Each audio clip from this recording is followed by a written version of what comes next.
You're listening to ThunderQuack Podcast Network.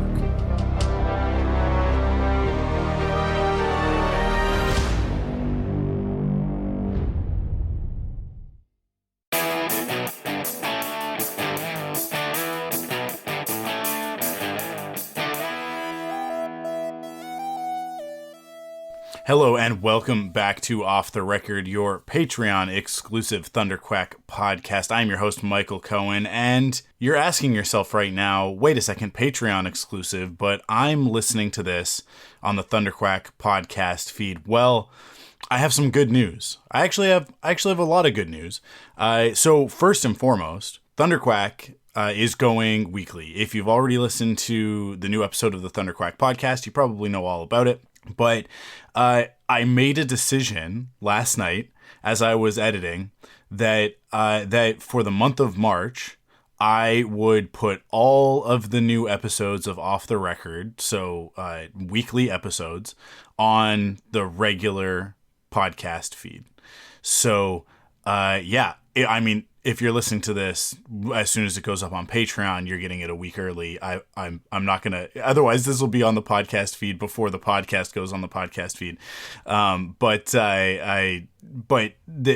It'll be out. This is out for everybody to hear. A week after it publishes on Patreon. So, I just thought that was a really fun way to celebrate us going weekly as a podcast, both the ThunderQuack podcast and Off the Record. They'll both be weekly podcasts from here on out. And so, I feel like we're adding a lot of value to the Patreon as a result, but I wanted to make sure that those who aren't on the Patreon know what they're getting if they do subscribe. So what is an episode of Off the Record like? We just put one out during the pledge drive last month, but there was a lot of like focus on the pledge drive in that one. So I wanted to do one that was just a little bit more of a standard episode and not in the midst of all of that. But yeah, here we are. And it's really exciting. I mean, I'm super excited to be bringing you guys both the ThunderQuack podcast and Off the Record on a weekly basis now. Sort of the main podcast, the flagship podcast of the ThunderQuack podcast network. And it's a big shift because previously ThunderQuack was kind of topic based, very similar to Force Perspectives, which will remain that way. Force Perspectives isn't changing, but Joe and I were just sort of chit-chatting about it, and there's a lot of stuff that I want to do. Mainly, I'm trying to get this going as sort of the full-time thing. So, one of the steps in that direction was getting ThunderQuack as a weekly podcast, and also doing this one as a weekly podcast, just to give, like I said, more value to the Patreon and give you guys more regular content. We've been in kind of a funny spot since we had to shift things around since Amanda left, and really honestly since the end of Quiver. So Quiver was a weekly show when Arrow was on TV, but then we would have like these big hiatuses and that sort of thing. And then the ThunderQuack podcast kind of came out of all of that, and filled in some gaps, but we really would end up taking a lot of the summer off and that sort of thing. And in the process, I find that if you're not putting out weekly content, this is kind of the worst thing about content creation. It's the churn. If you're not putting out weekly content, you bleed listeners. So the more casual people, I mean, like you guys, some of you guys are diehards. You've been here since Frontlines, the Clone Wars podcast, and for that I am greatly appreciative and I thank you. But for the more casual listeners, if we're not in their feed weekly and part of their routine, they fall off, which is totally natural. So one of the things that I wanted to do was to just get going weekly, and we didn't quite hit that goal in the pledge drive. We've still got a couple weeks left, about a week and a half left, because I extended some of it because right at the end I had the idea to offer the Let's Reboot Student Bodies episode, the pilot episode that Amanda and I recorded 2 years ago. as an incentive to go over there. So anybody who is a new subscriber over on Patreon, if you are an existing subscriber but you increase your pledge or you change your pledge from monthly to annual, then you'll receive that episode. And obviously I talked a lot about that on the ThunderQuack podcast, so I won't go into huge detail here, but you can also go to the Patreon and read all about it. But because of that, we've sort of extended that offer and sort of the goals into the middle of March. And we're very close. We're so close to that 200 that I just, I really wanted to get this going, so we just kind of did it anyways with the expectation that we'll hit 200 sometime soon. But I don't want to make this a Patreon update sort of thing. I want to give you guys just, what an episode of Off the Record is usually. I actually, a lot of the time I use Off the Record to talk to the patrons, but because it is a Patreon exclusive podcast, so a lot of like the behind the scenes stuff ends up going in an episode of Off the Record, so it's kind of par for the course. But at the same time, I want to focus this one in on one of the topics, and I'm gonna use one of the topics that was from the Patron's Choice bonus that we didn't get to. That episode ended up going kind of long. It's a great episode. I'm really, really happy with that one. The Jurassic Park stuff on that, I really, really enjoyed talking about. But what I didn't get to that you guys had voted for was Power Rangers. So I figured I'd take an opportunity here with this episode to just chat with you guys about the Power Rangers and, sort of my relationship to the Power Rangers and some of the stuff that's theoretically upcoming. I don't know. There's a lot of question marks around this, and what I'm looking for and what I'm anticipating. To start with, I was in the key demo for Power Rangers in 1993. I was 8 years old, and it hit me smack dab right in the center of that demographic, exactly who they were targeting. And I fell in love with it instantly. So I remember actually the first thing I ever saw for the Power Rangers was in the Sears catalog of all places. And it was the Megazords. And they were these dinosaur toys. Well, a couple of dinosaurs. Let's run them down, right? So we've got actually, I think there's only 2 dinosaurs in the Dino Megazord, which is really funny. We've got the Tyrannosaurus Rex, we've got Saber-tooth Tiger, we got Mastodon, Triceratops, Pterodactyl, and then the Dragon Zord eventually. There are only 2 dinosaurs in what I just listed. One of those is a mythical creature, a dragon, which doesn't actually exist. And let's be honest, the Dragon Zord is Godzilla. It's not even a dragon. It doesn't have wings. It's not even like an Eastern dragon, right? It's Godzilla. It's Mecha Godzilla, to the extent that he's got the finger blasters that shoot missiles, exactly like Mecha Godzilla. He is just Mecha Godzilla. But anyways, Mastodon and Saber-tooth Tiger, obviously not dinosaurs. They are prehistoric beasts. Let's refer to them as. And then Pterodactyl is also not a dinosaur. Flying reptile, guys. Flying reptile.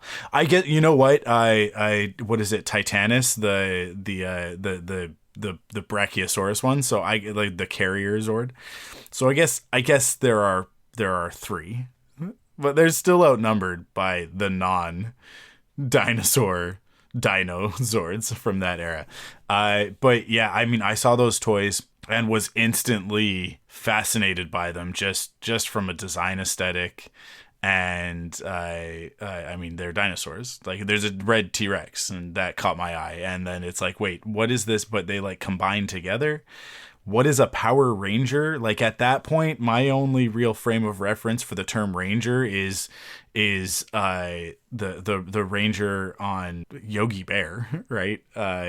Ranger, I can't remember his name right now. And then Joey Gladstone on Full House played a Ranger on the like the kids show that he with his woodchuck puppet that he did.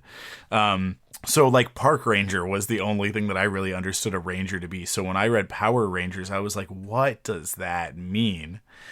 But then, you know, I in an issue of Disney Adventures, which whenever I'm talking about this nostalgic stuff, Disney Adventures inevitably comes up.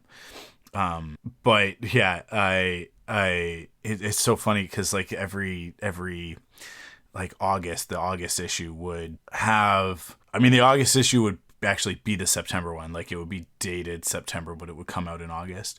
And it was how like comics and magazines worked back in the day. I don't know if they even like put the months on comic books anymore. They just put the issue number, but that used to be how it was. So you would get your fall preview in that issue of Disney Adventures. And, yeah, I mean, it would profile all of these different new things coming and give you a heads up of all the cool stuff.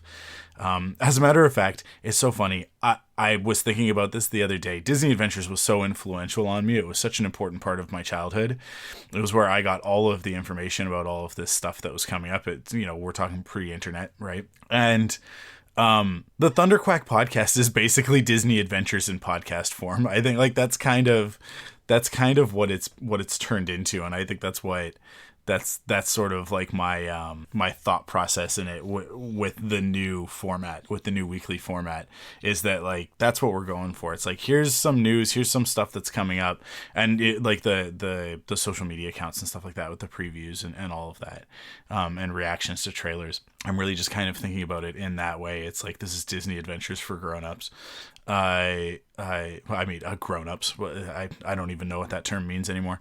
But because we're talking about Godzilla movies and Power Rangers, and you know, Dune's a pretty grown-up movie, but also not at all.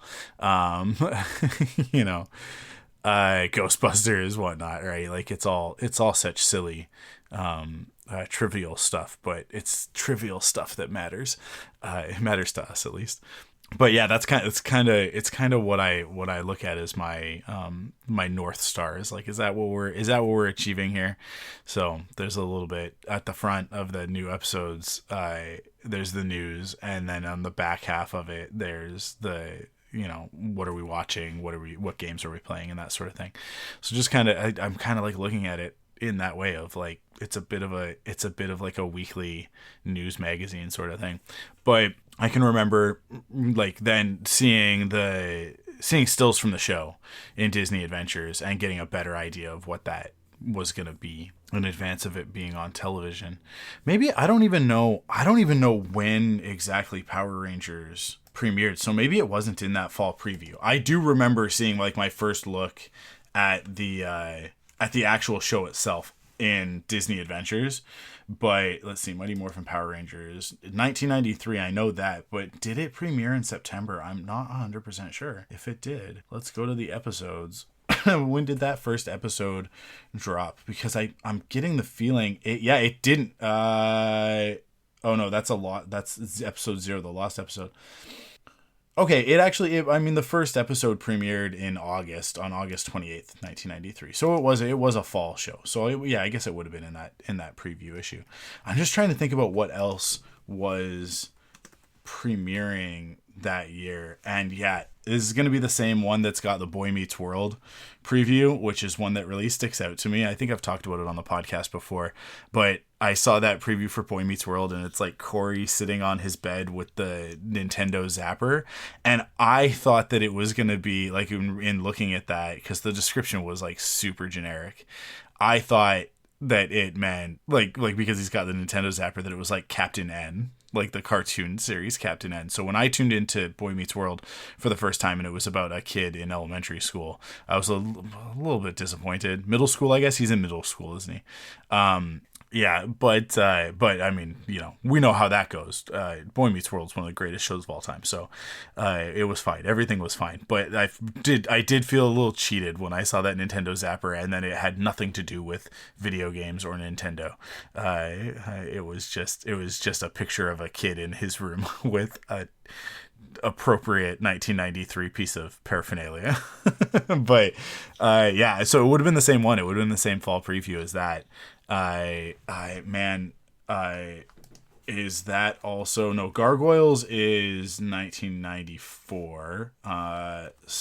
Spider-Man the animated series is also 1994, but maybe X-Men is 1993. No, it's 92, so it predates that. It's the year before.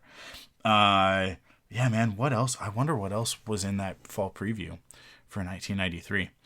Maybe Biker Mice from Mars. Biker Mice from Mars is also 1993, so that definitely would have been in there. Street Sharks, I think, is later. But I'm just kind of trying to place it. Yeah, Street Sharks is 94. Will be the next year. Yeah, man. Biker Mice from Mars is one of those things. I should eventually talk about Biker Mice from Mars because I was obsessed with that show for a minute when that premiered. But yeah, but Power Rangers would end up sucking all of the oxygen out of the room that fall season, I think. Like that, it became like the show. And I can remember, so because this is 93, like this is fall of 93, which means that earlier that year, right? Sort of towards the end of the previous school year, we had gotten Jurassic Park. And over the course of the summer, we had gotten the Super Mario Brothers movie. And so 93 was dinosaur mania. Everything was dinosaurs. I'm going to look up a movie here real quick. Prehysteria is also 1993. Yeah, I knew it. Yeah, dinosaurs were everywhere. Carnosaur, also 1993. So 93 was honestly it was the year of the dinosaur, and so it was perfect. It was perfect. Here are these just absolutely bananas looking superheroes. They're wearing spandex with these motorcycle helmets. There's nothing else like this on TV at the time. Absolutely nothing else. Live action stuff at the time was not nearly like for kids, it was not nearly as interesting as anything that Power Rangers was doing. I'm just looking. Sonic the Hedgehog, the animated series, like both of them, Sonic and Adventures of Sonic, were both 1993 as well. Man, I was eating good in 93. It's really, really funny. I would even wager that's sort of the that's sort of the year when I think about nostalgia. 93 to 94, I think, are sort of in that zone. It's funny because 2 years later, in 95, is when we would move from Richmond, which is in Greater Vancouver. So it's a suburb of Vancouver in Canada. And we would move to the interior, to the Okanagan, to Penticton. And I was about 10 when we did, and it was not great for me. It was not awesome. I was really isolated, and, had to make new friends and sort of leaving everything behind. Right. That's kind of 10 is a really bad age to go through all of that. And so that 93, 94, I think when my brain is seeking out nostalgia, that's where it goes to. It goes to that period. And there's also like there's the delineation of like before Star Wars and after Star Wars, and Star Wars for me is 1995. It's as I've talked about a million times. You can hear it on the latest episode of Perfect 10, not the latest episode of Perfect 10, I guess, the Patreon exclusive episode of Perfect 10, where Amanda and I talked about Star Wars. Those 1995 THX VHS tapes that was when I got into it. So there's kind of everything before that and everything after that, and Power Rangers is one of those things that's before that. And then once I hit Star Wars, it's like Power Rangers was still cool, and I was still into it, but yeah, I mean, like everything became Star Wars at that point. But 93 and 94 is really like that. It's in that sweet spot for me when I was 8/9 years old, watching Saturday morning cartoons, and it was everything had a cartoon. And or Batman the Animated Series, I think, is also, no, that's 92 as well. X-Men and Batman the Animated Series are both 92. But yeah, so you could maybe even extend it back to 1992, but I would say a little bit less so. Like that 93-94 season from September to June, I think was really formative for me. It was that I think the biggest thing is that Power Rangers was one of the first things that was just mine. Because at that point I'm 8, so my oldest brother Anthony is he's 13 then. And Christopher is a couple of years older. Although Chris really, he's 3 years older than me. He was really into Power Rangers as well. But yeah, like Power Rangers really was one of those first things that was really like my thing, that I wanted the toys, nobody else cared. It's just that I think it was just that age and where that broke down with like how old my oldest brother was. So he was much more focused on he wanted a pocket knife and to go play sports. Like those were the focuses for him at that point in time. Whereas for me, it was like I was still, wanting action figures and playing with toys and that sort of stuff. We came together on video games, I think, in that time period. That's also, 93 is also the best Christmas I've ever had. It's like the best Christmas that I ever had as a kid, for sure. Crystal has delivered some pretty impressive Christmases over the years as an adult, but that's kind of different, especially when we were 2 income, no kids. We were able to go pretty crazy in those last couple of years before Cara was born. But as a kid, 93 was like, holy smokes, that Christmas. That was when we got the Sega Genesis, and each of us got a game. So I got Jurassic Park. It came with Sonic 2, which was a bonus for me because I was a big Sonic fan. I still am a big Sonic fan, obviously. You guys know that. So I got Jurassic Park. My brother Chris got Spider-Man, I think, and then not that he really particularly cared about Spider-Man, but he got that, and then my brother Anthony got NHL 94. So like those were the 4 games that we had when we opened up that Sega Genesis, and it was the Genesis 2, the smaller one, the cooler one. The original Genesis, not that cool to look at, but the small, like the square one, such a great design, so beautiful. We got that for Christmas that year. I also got a Game Boy with Kirby's Adventure, so I was like the Game Boy, like the full pack one, like it came with the headphones and Tetris, and I think it might have even come with the magnifying glass, like it's like an accessory that you could attach to the top that was like a big magnifying glass with 2 lights on the inside of it, so that it would like illuminate the screen so that you could play it at night in the dark. So that was all that Christmas. But I'll tell you, like, that was one of the best it was like that as a kid. It was the best Christmas ever. I did not get any Power Rangers though, and that was kind of what I had asked for. And I don't think that I really thought about it like on the day, because we were so excited about the Sega, and we had only had an NES up until that point. And for me especially, I had been begging for that Game Boy. I wanted that Game Boy so bad, specifically for Kirby. Which is so funny when I look back on it. That is, of all of the video games that I've ever played, first of all, Kirby is the first game that I ever completed, but I think that Kirby's Adventure on the Game Boy is probably the video game that I have played through the most. Certainly like full complete number of times, the most, absolutely, without a doubt, because it only takes about 30 minutes to beat Kirby, especially once you get good at it. You can probably knock it down to like 18 minutes if you're really, blazing through it and not worrying about collectibles, or like, not that there's really collectibles, but like health things or whatever. You're just going through as quick as you can, speed running it. But I'm sure that there are some people who can speed run it in like 10 minutes, but I'm not one of those people. But yeah, but I do remember sort of like thinking about it later and being like bummed out that we didn't get. I really wanted the Megazord. I really wanted the Megazord.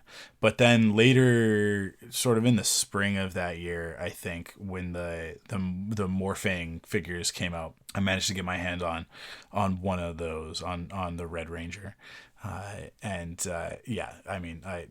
Those were so cool because they had actually, I guess those probably would have been around season 2. That's probably 94.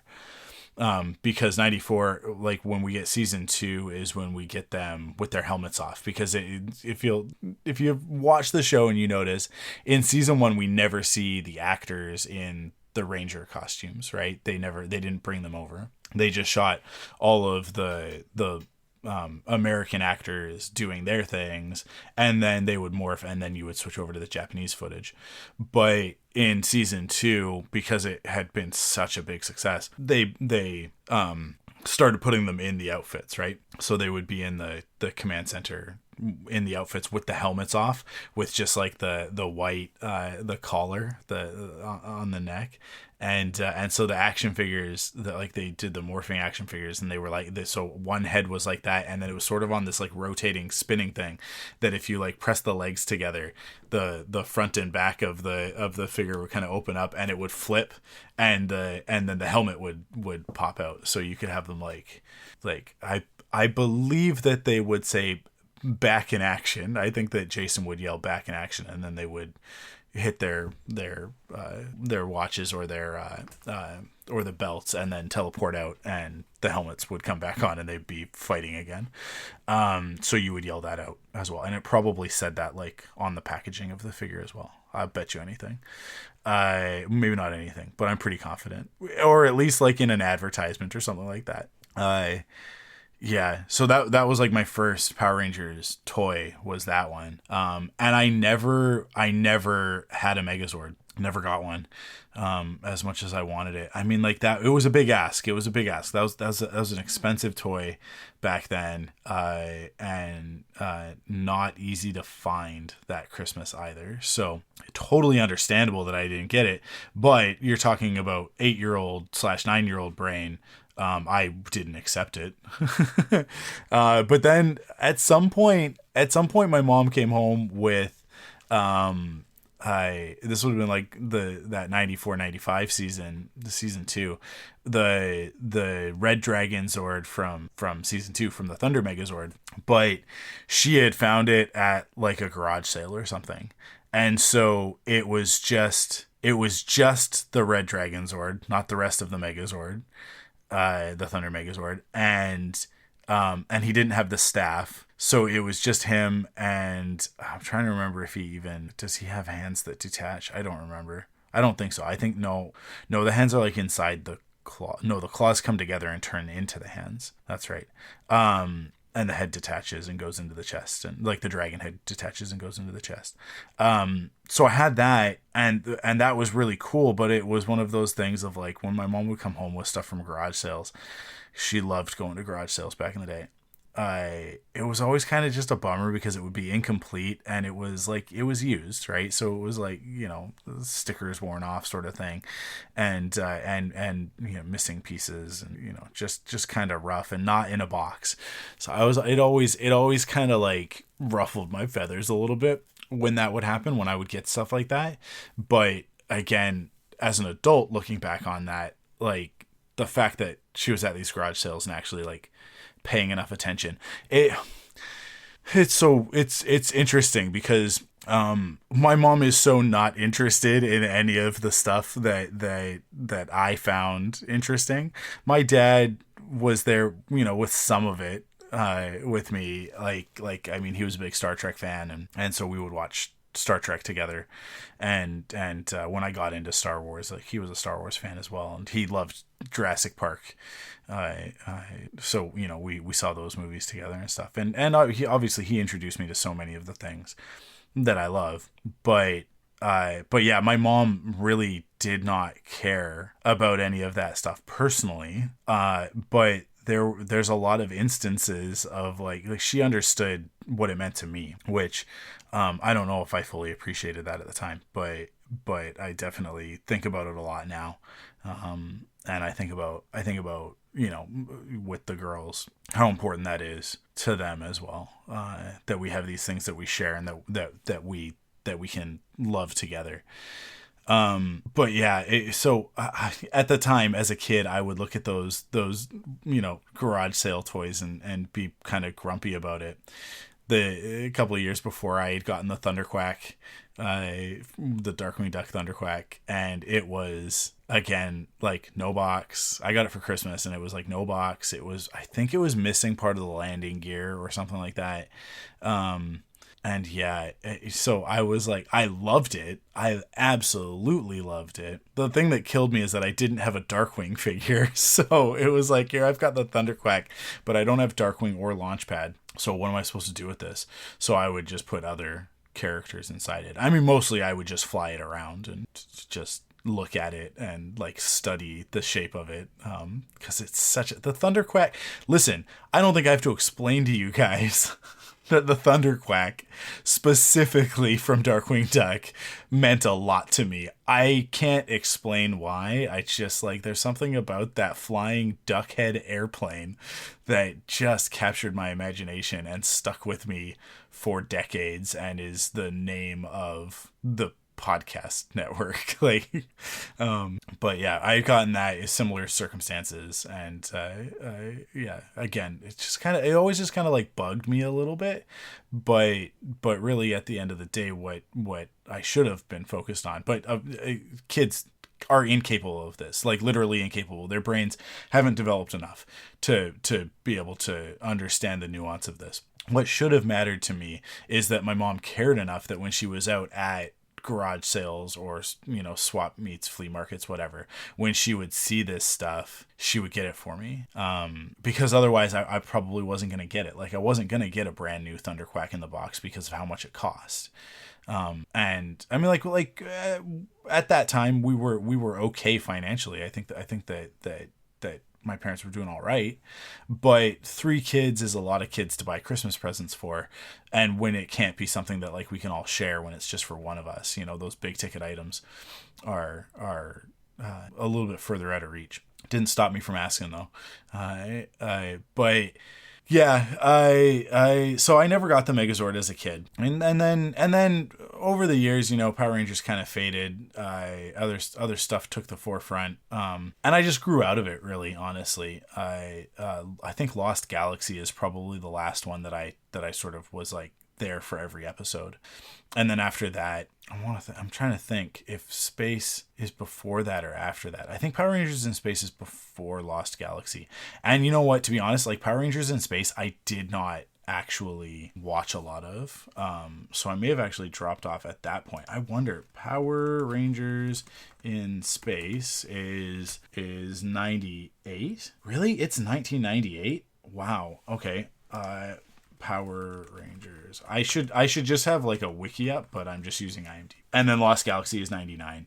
Yeah, so 99. That Lost Galaxy is definitely the last one that I was invested in. But I also kind of dropped off during Zeo as well. I think like Zeo and Space weren't really my thing. But man, so where does Power Rangers Turbo fall in that? Is Turbo before Space? Power Rangers Turbo is 1997 to 98. Interesting. That first Power Rangers movie in I guess that's like 95. Is that 94, 95? Maybe it's 94. It's hard to remember. That first Power Rangers movie was like, it was everything, and that was at the height, right? That was at the peak of Power Rangers mania. So we were all into it. Everybody, boys, girls, every grade, everybody was into it. And I mean, like that was at the height of us like playing Power Rangers on the playground. And I can remember, it's funny because it really informs a lot about like who my favorite characters end up being, although there is an exception to this rule. But we would be playing and you know, it's recess or whatever, and everybody's like, okay, we're gonna play Power Rangers. Which Power Ranger are you? And all of the boys would be fighting over the Green Ranger. They'd all want to be the Green Ranger. And I was like, no, I'm the Red Ranger, because the Red Ranger is the actual leader. Like the Green Ranger is not the leader of the Power Rangers. He is definitely cool, and he's got the shield. He's got the gold shield on his outfit, which makes him stand out and makes him rad. And he's got his own, Dragon Zord that turns into its own Megazord and then combines with the other ones and all of that.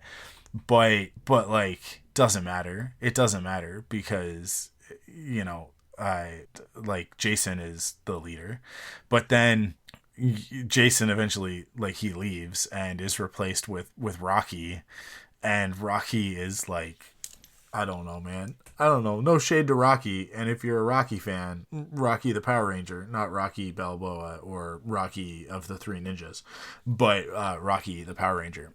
Like I'm happy for you, but he is so far inferior to Jason, who is, as far as I'm concerned, the coolest Power Ranger.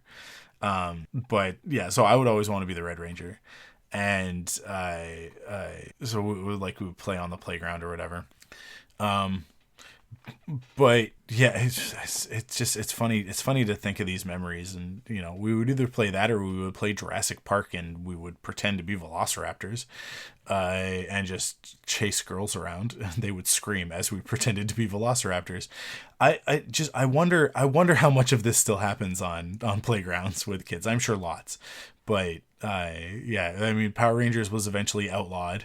It was outlawed at school. It was outlawed in a lot of people's homes. But I was fortunate in that my parents didn't have a problem with it. They let us watch it. And the funny thing is that, like, I think I've talked about this before, we weren't allowed to watch The Simpsons at that point in time. And I look back on it, and The Simpsons was, especially then, like those early seasons, so wholesome. And yet, Bart, the sort of like window cling car sticker that says, with Bart saying "eat my shorts," or like a T-shirt with him saying, like, "don't have a cow, man." It was the height of scandal at the time, which is so funny to me that absolutely I was allowed to watch and play Power Rangers, but The Simpsons, no, that's a bridge too far. It's too much. It's inappropriate. And the other part of that that's really funny is that, like, I was not allowed to watch The Simpsons, and yet I was allowed to watch Married with Children, which I don't think was appropriate for my age necessarily. I mean, I didn't get any of the jokes at the time, so I don't think it really mattered. But I was also watching In Living Color. Like, I watched that every week, which, like, when Ace Ventura came out, I was like front row, ready to go, opening weekend for Ace Ventura. Which I think is Ace Ventura also 19? No, that's 94. Yeah, Ace Ventura and the Massacre 1994. But I think I've talked about this before as well. The Ace Ventura, went to the movies with my dad and my brother. I wanted to go see Ace Ventura, but my brother wanted to go see The Lion King for like the 10th time. And yeah, so my dad took my brother Chris. For those who maybe are newer listeners, don't know much about my family, and that Christopher has Down syndrome. So although he is 2.5 years older than me, he developmentally at the time was kind of on par with me. But at the same time, I was pretty mature 8/9-year-old. So I would have been 9 at the time that Ace Ventura came out. We went to the theater, and I went, like, we split off. Like the showings were generally the same time. So they went into one theater to watch Lion King, and I went into another theater completely by myself to watch Ace Ventura. So I just sat and watched Ace Ventura by myself with my Sour Patch Kids and my soda, and had a great time. But it's really funny to me that, like, that, like, the end of that movie, let's call it problematic. I think we can call it problematic. At the time, it wasn't problematic in the way that it is now, in that it is, I think saying mildly transphobic would be actually a bit of an understatement. I think it's just transphobic, but yeah, at the time, just inappropriate because of references to human anatomy, let's say. We'll keep it PG on this podcast. But Power Rangers was fine. Power Rangers was always okay. the punching and the kicking and the fighting was always fine. But I mean, like, Power Rangers wasn't any worse than Ninja Turtles. It wasn't any worse than X-Men or Spider-Man. As a matter of fact, I would say that Spider-Man probably had the most violence, the most like actual like characters hitting one another type of violence. Like, that was never an issue. Spider-Man was never in question. But I think also, like, my parents were pretty involved and you know, attentive to this stuff as much as I talk about, you know, I was really raised by the TV. Being the third kid, that's just kind of what happens. They were always nearby. It's not like they would just like sort of leave me. They were always nearby and conscious of the things that they didn't have a choice. I once again, another red flag for the ADHD that was not understood at the time and not picked up. But the hyper focus and the hyper fixation stuff, and me being like, let me tell you everything about Power Rangers because I'm obsessed with it right now, and talking for 3 hours about Power Rangers. So, you know, they couldn't help it. They knew everything that I was into and how I felt about it. And, yeah, had we the ability to record at the time, it would have been a podcast. I mean, we did have the ability to record. My dad had a dictaphone, and a dictaphone for the younger listeners was a device with a cassette. A cassette is a little piece of plastic with a magnetic tape inside it. And then you could record information on those magnetic tapes. Some of them were just audio, and some of them were audio and video. The audio and video ones we called VHS. In some instances, Betamax, but mostly VHS. And yeah, so we had a dictaphone which had that little tiny. It had like a little mini cassette in it, and I would record things on that. Yeah, how did I end up here on a podcast? It's a mystery. The world will never know. But I mean, like, the thing is that we only had one tape for it, and I would just re-record over it over and over and over and over and over again. A really funny thing that I did at one point is that I would record the audio of shows, specifically Samurai Pizza Cats, which is like a pretty visual show. But I would record those and then like listen to them on long car rides, of which there were many because my brother played a lot of sports, and so we were back and forth to tournaments and whatnot. But yeah, I guess I never really like recorded my thoughts about these things. It didn't occur to us at the time to do that. But I definitely would share it with family members and friends until they got sick of it. Except for the rare few friends who were right there with me. But the kind of the witch hunt in relation to Power Rangers, just, you know, I mean, this is the era when all the mom groups were like very much anti-violence and anti-this and anti-that. So that's where like that Simpsons stuff comes from, is that there were like these mom groups saying that this show was like corrupting our youth and blah blah blah. It's all pure nonsense, right? Media influences us to a certain degree, but it tends to reinforce existing belief structures more than form new ones.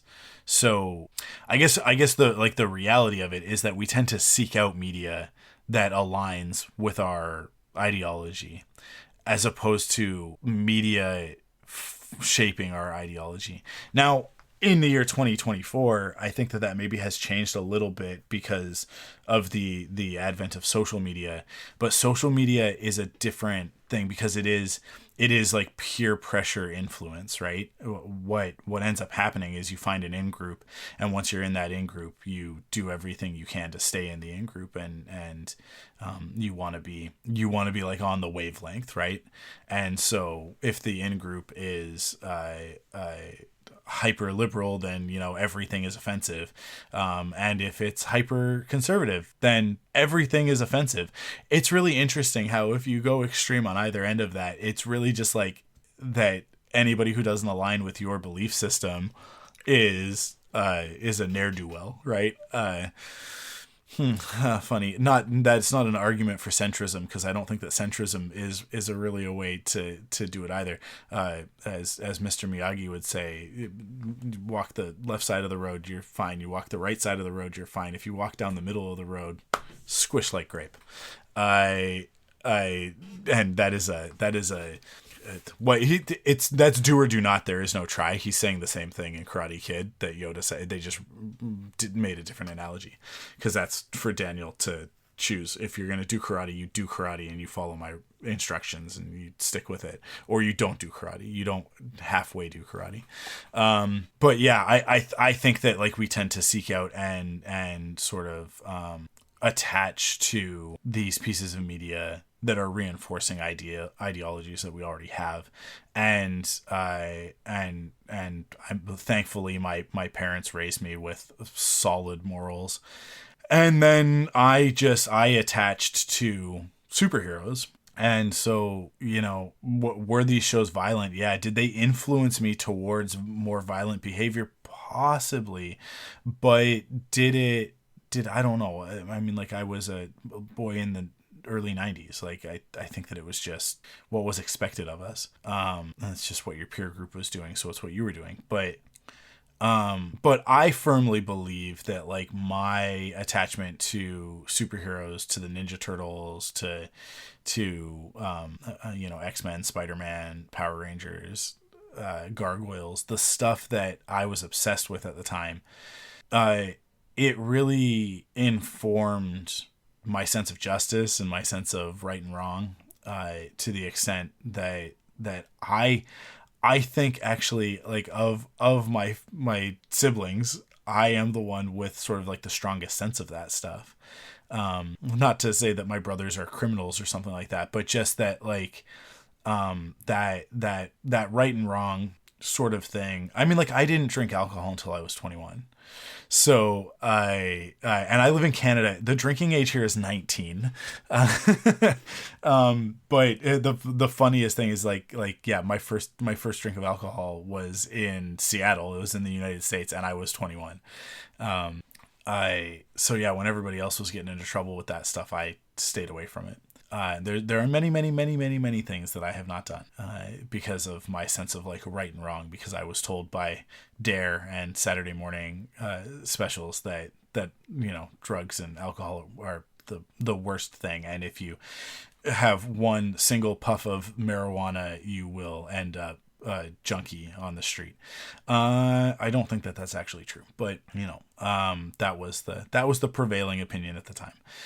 So that was the morality that informed me, and then I lived with for a very long time until I realized that it was kind of dumb. Not that I've not that anything in my behavior has changed, but I just don't have a judgment about it anymore. It's just my choice is to not do any of that stuff. But if you want to, like, hey, you know, as long as you're being safe and responsible, that's your choice. But yeah, I think that things like Power Rangers and superhero stuff, the comic books that I was reading, had the opposite effect on me from what those groups wanted to believe.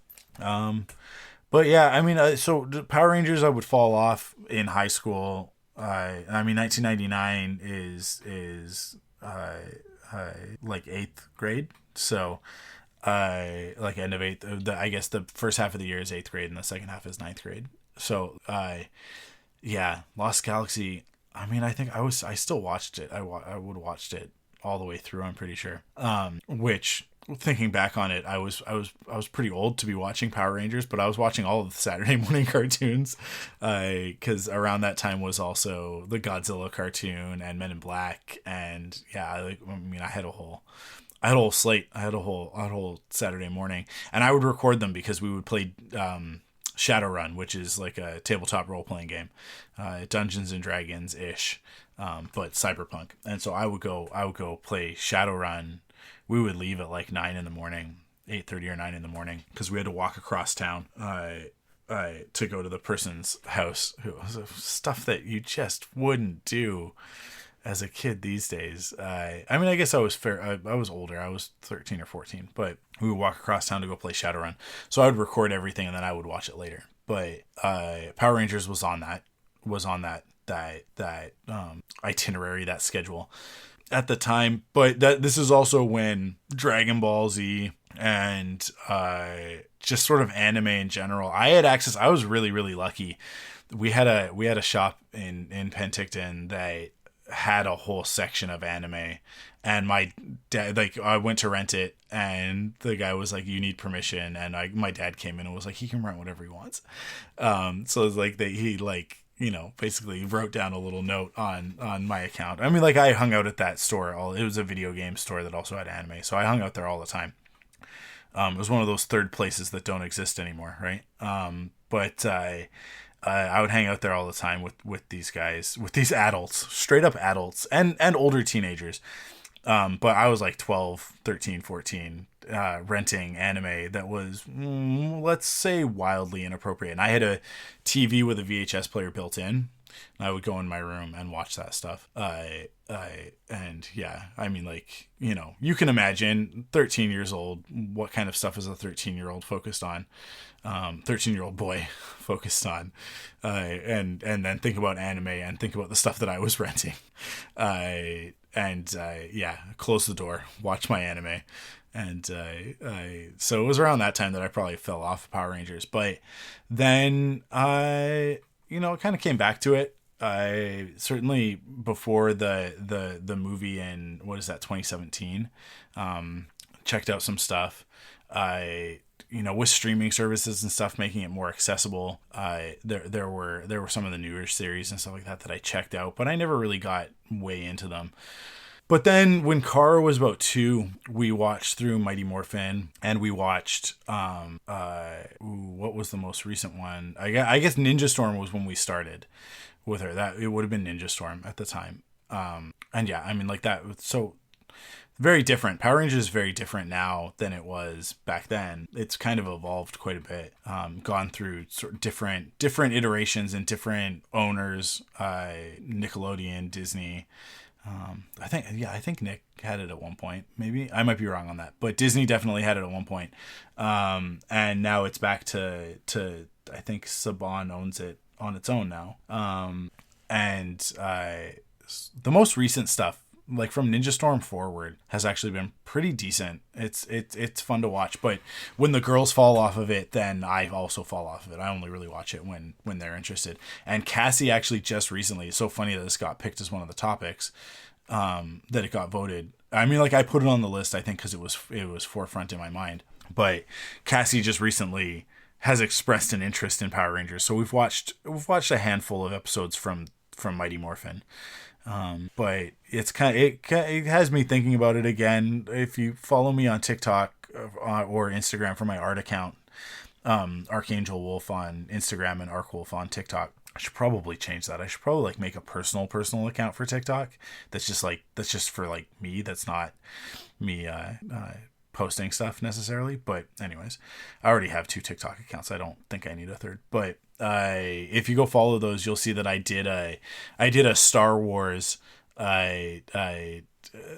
Power Rangers of the New Republic was kind of like my idea behind it. So I did a Megazord, and I have a drawing that I'm working on right now, although I'm taking a break from it because it's Mario Day on Sunday, so I want to have an illustration ready for that. But I did sort of like a Power Rangers Star Wars mashup. That was really fun. I'm really, really proud of it, actually. I think it's really, really good, the Megazord that I did. Now, I started with like an existing illustration of the Megazord, the Dino Megazord, and I kind of traced over it to get the blocks, because I am not like a giant robot. That's not my style. It's not what I usually draw. And especially like sort of like the perspective on it and stuff like that. I kind of had an idea in my head of what I wanted it to look like. And so I went online and I found an image that sort of matched it as best as possible, and then kind of traced over it to get the blocks of it, just to kind of get the rough shape, and then went in, and because I changed all of the dinosaurs, right? It's the Dino Megazord, and I changed it to all of the dinosaurs, the 2 of them, and then the other prehistoric animals that it is comprised of. In any case, I went in and switched them all up, and no one has actually guessed all of them correctly. One of them is really tough. It's really, really obscure because I am that kind of Star Wars fan. But I'll say it right here. I'll say it on this episode. So obviously the center of it is the Red Ranger is the Rancor, and the character will be Boba Fett. because obviously he has his rancor in the Book of Boba Fett, and then the in place of the mastodon is the mudhorn, and that is Din Djarin, the Mandalorian. So black, it's the black mudhorn.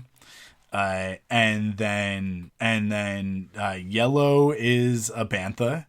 And it's more orangey, but it's a yellow bantha, and that one is going to be Luke, in his X-wing flight suit, because the yellow I've kind of made like almost an orangey yellow, sand-ish colored, right? Like sort of like saturated, sandy color, like the color of like a construction vehicle, that kind of a yellow. And then blue is Lothwolf, and that one is Sabine Wren. And then the Pink Ranger is, and also the blue I kind of shifted a little bit towards the purple, so that it kind of makes sense for Sabine. But the Pink Ranger is so I went on and I looked up different flying creatures from Star Wars until I found one that fit the bill that I needed it to, and I think that it actually has ended up being very appropriate. So it is the Ruping, which is from Clone Wars. It is from Onderon, so it's from that arc, and like Saw Gerrera rides on top of one. But there's a point in that arc where Saw and Stila Gerrera are sort of like teaching Anakin and Ahsoka the ways of the Beast Riders of Onderon, right? I don't think they ever say Beast Riders of Onderon in it, but like that's a Tales of the Jedi comic book term. I think it might have actually been like one of the storylines was titled The Beast Riders of Onderon. But so Ahsoka at one point rides one of them, and so I thought, like, I kind of saw that and was like, this is perfect. It is basically a pterodactyl with 4 eyes, and instead of like wings, they're sort of like fingers. But yeah, I drew inspiration from that, and so the Pink Ranger is Ahsoka, and her Zord is the Ruping. Yeah, and then because it was just the regular Megazord, it is not pictured, but he will be included with the Rangers themselves, and that is the Green Ranger, which is the green crate dragon, and that'll be Cobb Vanth. So it's all Mandoverse era characters, because it's like that title of like the Power Rangers of the New Republic. So yeah, I had fun with that. And I'm gonna do some more with that mashup as well, because I think it's really fun, and people seem to have really liked it. But yeah, so that's kind of where I'm at with Power Rangers right now. There's apparently a Netflix reboot of Mighty Morphin that is being worked on, but we haven't heard a ton about it, and we certainly haven't seen anything. I'm sure that the strikes, plural, threw it out of whack, but hopefully we hear or see something soon from what that's going to be, and hopefully it's what we are looking for from it. I think if I had to guess, it'll be something more along the lines of the 2017 movie, like closer to that than to the original series. But I mean, I think the most important thing, here's the thing. This is the reason why the 2017 movie wasn't successful. It's not the actors. It wasn't the writing. It wasn't the story. That movie is great. That movie is very well written. It is a fantastic movie. I love that movie. The reason why it didn't resonate is because the Rangers themselves and the Zords looked awful. So because of that, it's not, I mean, they weren't iconic. They didn't look like the Rangers from pop culture. They were these weird like alien CG things. And had they not done that, had they doubled down on the martial arts aspect of it and kept them in the suits and done suits more like the 1994, 95, whatever year that was, that movie, like Power Rangers the movie, where they kind of looked more like battle armor, but it was still the solid colors with the diamond and all of that. Had they done something more like that, and had they made the Zords look like actual robots and not like awful, like sort of amorphous Transformer-ish looking. I mean, that's what they were going for, right? That's what they were looking at. Was they wanted them to look like the Transformers, and the Transformers of that era. We weren't quite at the point. What year is Bumblebee? Bumblebee's like 2018, 2019, something like that. We hadn't quite figured out that like, oh, people actually want the Transformers to look like the Transformers. If they've figured out, and hopefully we look at Avatar, and Avatar is very, very adherent to the original series, this new Netflix show. If they look at it and they go, okay, we got to stick to the source material closer in order to get the fans on board, and they make them like just make it really, really detailed, realistic looking versions of the 90s Zords, I think like you've got something there, you know. And the special that they did last year for the anniversary, with the return of sort of those Rangers from back in the day. What did they call it? Once and Always, I think. They did some CG stuff with the Zords for that, and they looked great. They looked fantastic. Now, they were meant to actually be the ones from the original series, so they were obviously pretty one-to-one. But I think you just kind of take those designs and update them a little bit, just in terms of like adding more detail and more texture to them. In a way, I think like that's sort of the recipe for success on that. 'Cause here's the thing, the Zords back then were designed as toys first, and then the suits were created based on the toys. Like the animatronics and whatever were based on the design of the toys. So there was no like the toys needed to change stuff around or adapt in order to work. That's kind of the key, is that you want the toy that you buy at the store to look exactly like the thing that's on screen. And if you can do that, I think that then you've got success. 'Cause if your Zords can't actually like morph and then combine as toys, like if you got to buy the Megazord as like a toy that's all together, then you've already failed. Because that is the fun of those toys. I will say the happy ending to my Power Rangers journey and where I'm at with it now, just so that I'm not leaving this thread, and this is what I'll close out on. I do have a Megazord now. He is not one of the fancier, more expensive ones, but it is one that separates into the 5 Zords and can combine into the Megazord. And it's the Hasbro did one a couple of years ago. I bought all of he's fairly small. He's about, I guess he's probably about 10 inches tall, maybe 12. He's not a 12 incher. He's not a foot tall, but he's probably about 10 inches tall. And they were sold as like the Tyrannosaurus was on his own, but then I think it was like Mastodon and Pterodactyl, and then Saber-tooth Tiger and Triceratops were sold in like 2-packs. Some breakdown like that. But there's basically like 3 that you buy, and they were about like $13 or $14 each, like each of these packages. So the 3 of them together in total was I want to say like $45. Less than $50, and he's awesome. He's great. He's a fantastic little dude. But what's really funny is that as we do this topic, last week when I was out getting my hair cut, and a UA who cuts my hair, he's a big fan of like the Power Rangers, like even like the Japanese versions and all of that, and giant monster stuff like kaiju stuff and all of that. So we talk about this stuff a lot, and we were just talking about collecting in general. And he was like, hey, you should check out the dollar stores, because they have like, sometimes they'll have some really cool stuff.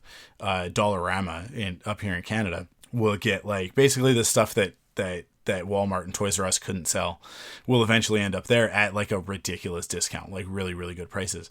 So after I got my haircut, it was really early in the morning, and nothing else was open, and I ended up going into the Dollarama based on sort of that conversation that we had, and discovered that they had these Megazord figures that Hasbro had done at this point, I think around the same time as that other one that I got.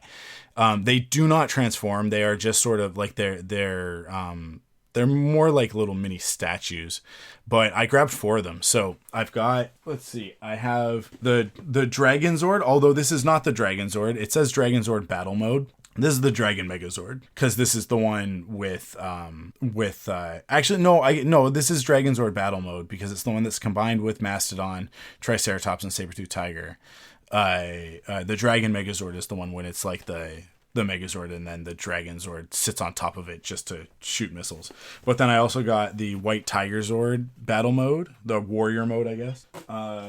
And I got the Thunder Megazord. So those two go together, which is really cool. And then, I mean, like, they don't combine, but like they're like side by side because they're from the same era. And then I got the Dino Megazord black and gold variant, because that's what they had. I mean, like, I like the black and gold variant, but this is not a very good representation of the black and gold variant. But yeah, so I have these 4 figures, and I'm looking at them in the boxes right now, and I'm going to open them, but I plan to do unboxing videos for them, and to post them on the ThunderQuack TikTok. So along with this episode, I'll have those. And you know what, maybe I'll actually like cut chunks out of this episode as the audio to go in the background of those unboxings, at least 1 or 2 of them, because I'm really excited to open these up and see what they're like inside the box. But they were $5 each, guys. $5 each. I think they were like $20, maybe like 25 when they were on the shelf at Toys R Us a few years ago. Because I remember looking at them and going like, they don't even do anything. Like they're not even in like cool poses either. Like they're just kind of like neutral poses. But they're rad. They're Megazords, and $5 each. I couldn't pass them up, and I figured it would make some really cool content. So yeah, at some point in the next little bit. The reason why I haven't done it yet is I need to clean my desk off. My desk is a bit of a mess, and if I'm gonna do an unboxing video on my desk, I want it to look nice, so that you guys don't judge me too much. But I just haven't had the time yet to clear off my desk. It's been on my list. It's on my to-do list. I have an actual board in my office here, and it's on my to-do list. It's been there for a while, but yeah, that'll be soon. So worry not, as an adult, I have definitely made up for the fact that I did not have access to the Megazord back then. I've got my little mini Megazord that can transform, and one day I'll probably upgrade and get like a fancy one, like the Solo Shogakin one or something like that,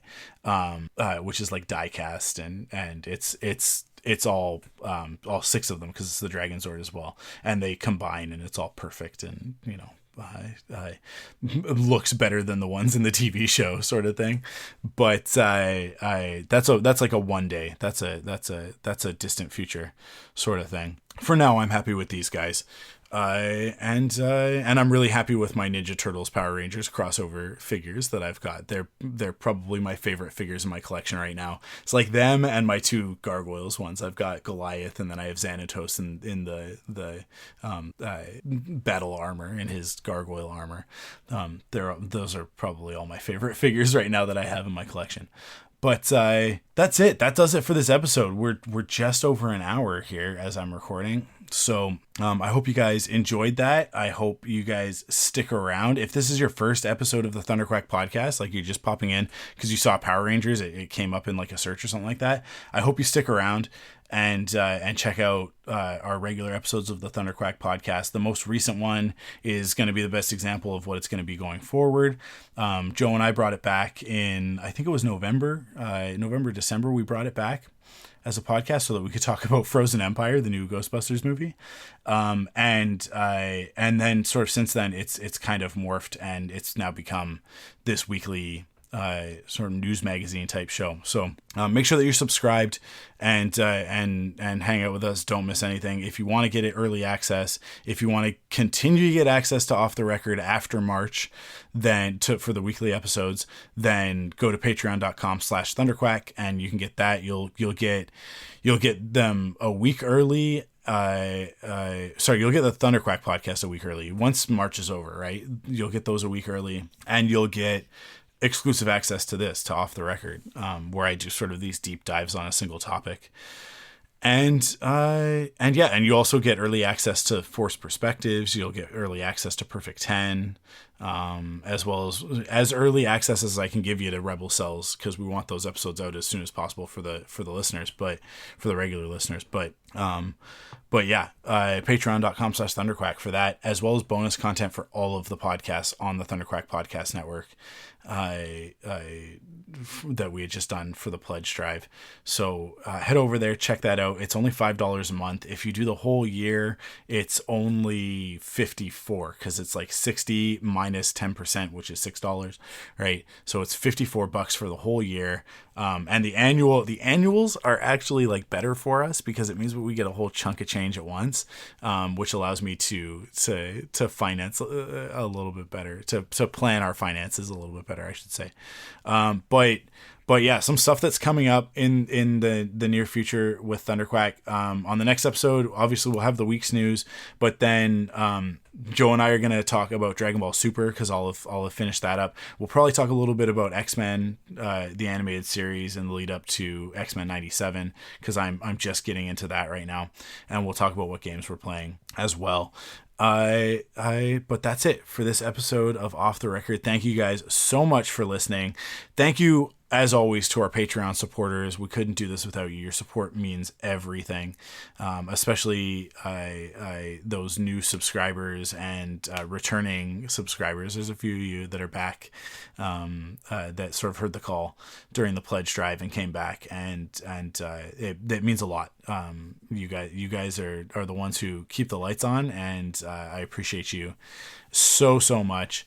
And as we move into sort of this new era of ThunderQuack, your support means more than ever. So thank you for that continued support. And if you want to be one of those super rad people, then you can join us at patreon.com/ThunderQuack. Also join us on Discord if you want to keep going with the conversation. You got some stuff. If I said some stuff and you want to share your memories of Power Rangers with me, you can do that at thunderquack.com/Discord, which will take you to the invite link, and then you can join our Discord server and come hang out with us on there. It is such a great community. The ThunderQuack community is the best on the internet as far as I'm concerned, and yeah, you'll have a great time. You will be welcome, and it's an awesome, fun, safe community full of like-minded individuals who just want to, chat about geeky stuff, but that are also they're also like good people. They're also like good, decent people, which is hard to find on the internet, so come hang out with us there on Discord, and again, thank you for listening. We will catch you on the next episode of Off the Record. Stay frosty.